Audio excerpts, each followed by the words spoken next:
Ganma is the name of a lagoon where salt water meets fresh water. Water is a symbol of knowledge in the Yolgnu philosophy, and the metaphor for the meeting of two bodies of water is a way of talking about knowledge systems of two cultures working together.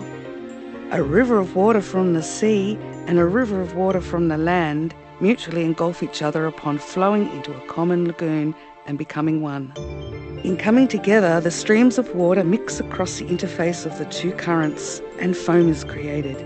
This foam represents a new kind of knowledge. The forces of the stream combine and lead to deeper understanding and truth. Essentially, Ganma is a place where knowledge is recreated. Water, like knowledge, has memory. When two different waters meet to create Ganma, they diffuse into each other, but they do not forget who they are or where they come from.